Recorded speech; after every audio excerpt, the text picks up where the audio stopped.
Welcome to Backyard Cigars. Thank you for tuning in. Today's cigar is not a cigar you see everywhere, but not because it's a unicorn. It's just it isn't distributed widely.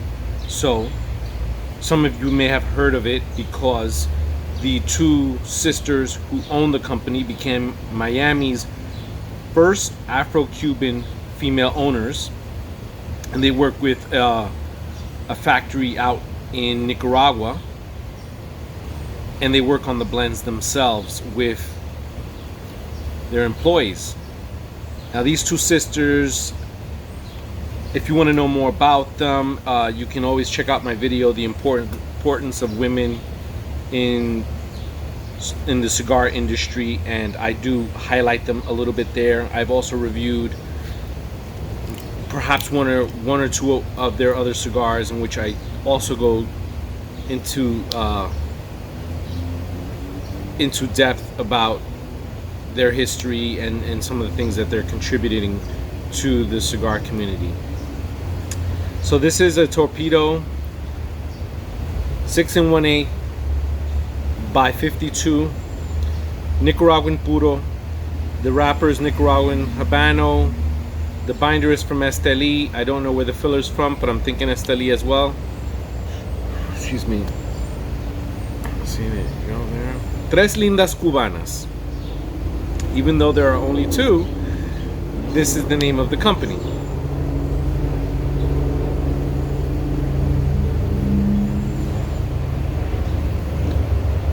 I believe there is Yvette and Yvonne Rodriguez. They are an amazing pair that love cigars and certainly have good taste in cigars and are very meticulous about their blends and what they put out. So, having said that, I will say that these cigars by a woman-owned company, I've said it before in the past, I'm going to say it again, we just need more of this. We need more women involved in the cigar industry, and we need people of all kinds in the cigar industry. We need people from all walks of life, better said. And it's great. I think that they did this, I think 2017, and I got their cigars by going on to their website and ordering them. All of the cigars that I've had so far, and I think I got a 4-pack, have been great. I mean, really good cigars. Really good cigars. The Connecticut, though, that one was a great Connecticut. So they actually, I've only tried 3. It's la Clarita, la Mulatta, y la Negrita. So that represents some of the culture for them, and in their culture, very much like a lot of people in the Caribbean, we come in all colors and shapes and sizes, right? But we come in all colors. So within one's family, you can have la Clarita, a light-skinned individual, fair-skinned. You can have la Mulatta, which can be, in the Spanish days, it was considered the offspring of between a Spanish and an Indian or a native, and what the child that was born would be referred to as a mulatto, mulatta. It could also be used as in an interracial, black and white. And then you have la negrita, and that is the darker one. So those are the 3 names of the cigars that I've smoked so far. I'm having la Mulatta right now, and then they just throw that in there as a just a memory of their culture.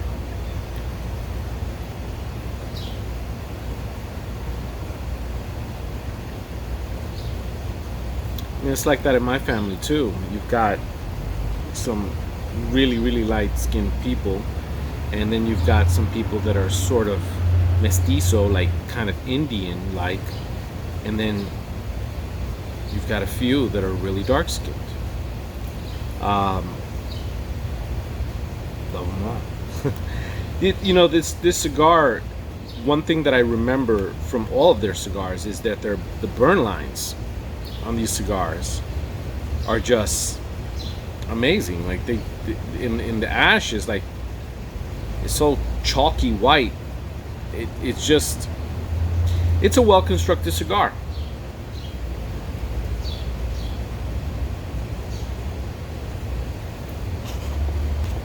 Now this cigar has been in the humidor for about 7 months, and it's been stored at 67, 68 RH.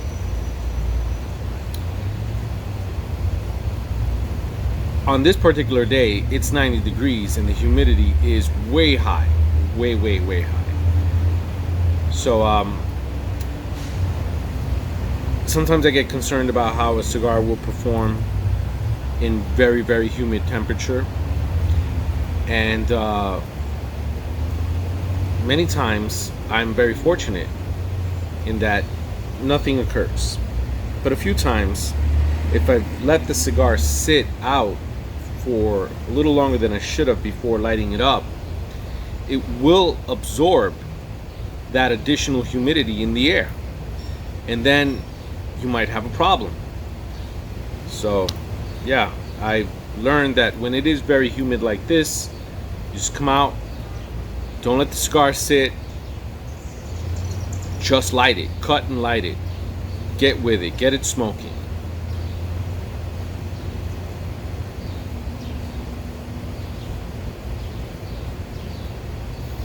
I'm just getting cedar right now, folks. Cedar. Yeah, just primarily I'm just getting cedar. So I'm gonna take some time with this cigar and I'll be right back. La Mulatta is a medium-bodied cigar. It's got a very good draw. It's very smooth. It's a true medium. What I like about it is that it's a type of cigar you can just settle back with and not think about anything. It's just good Nicaraguan tobacco. You got some tiny pepper notes in there with some sweetness, some earthiness, the cedar up front.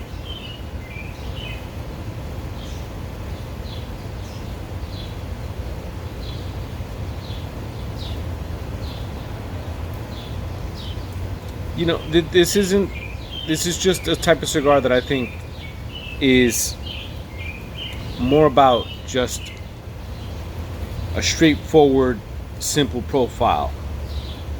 Cedar, earthiness, slight pepper. That's basically what you're gonna get from this cigar. This cigar is just easygoing, just an easygoing cigar.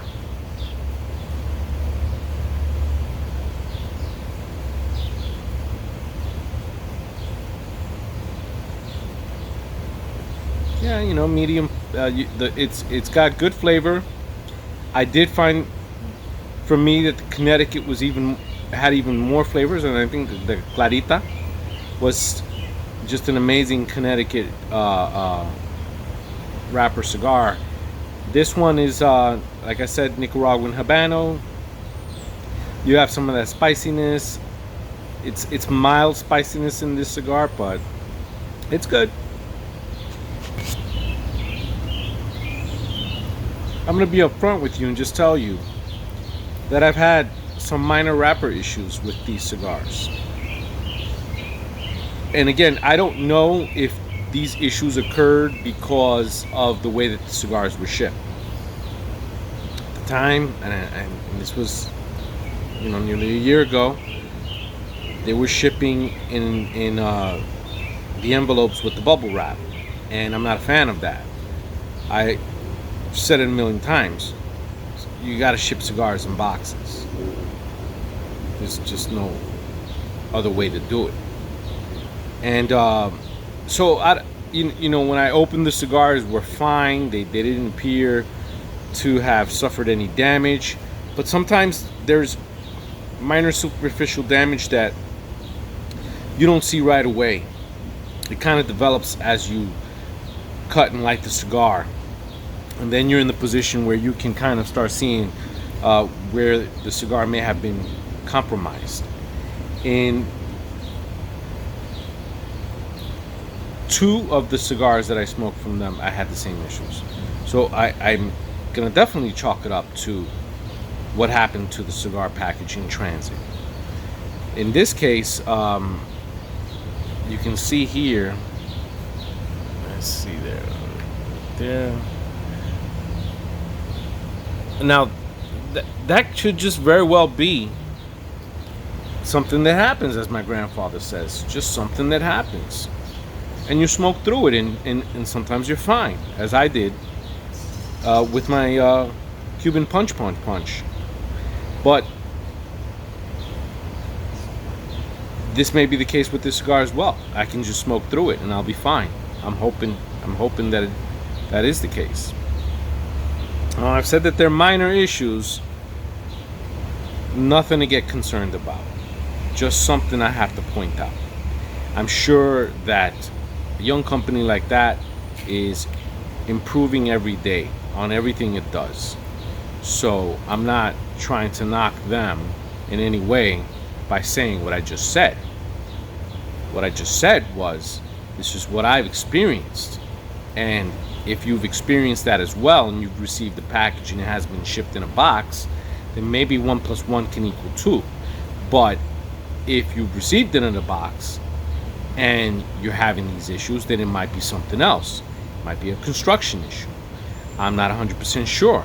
I think that they are working on some really great blends. I'm focusing on the work that they're doing with the blends and the flavor profiles that they're bringing forth in their cigars, which are awesome. So I commend them for that, and I'll gladly be a customer in the near future.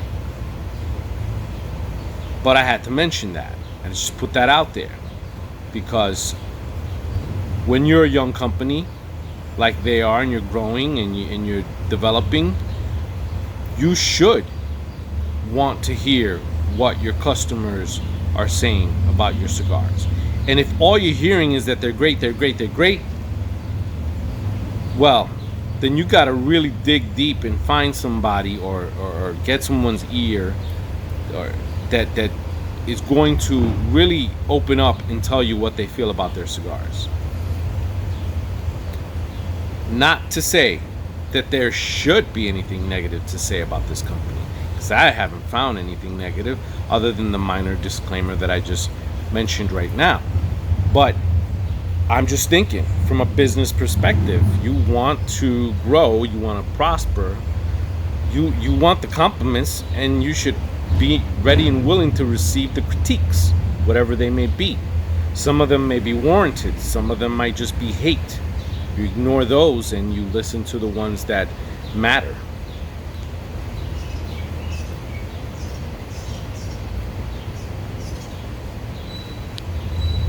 And if you're listening to me, I'm telling you this is a good cigar. And every cigar that I've had from them so far has been very good. So I look forward to seeing them improve on everything. And yeah, I got to give them a lot of credit for just being out there doing their thing. And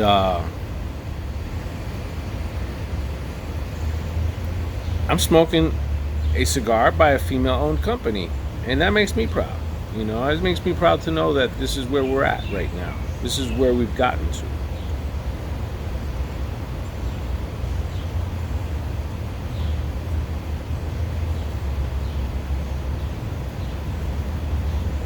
Excellent. It's a very mild cigar in the beginning, and then it picks up, becomes a true medium. You're gonna get cedar. You're gonna get some sweetness, some mild spiciness, notes of pepper that are very light, and towards the second third you may get a little bit of creaminess. I got a little bit of creaminess. It was touch and go. You know, it wasn't really all there, but it's a very pleasant smoke, and I'm just gonna tell you guys, check out Tres Lindas Cubanas. They are doing their thing, as I said before, and I thank you guys for watching. Till next time on Backyard Cigars.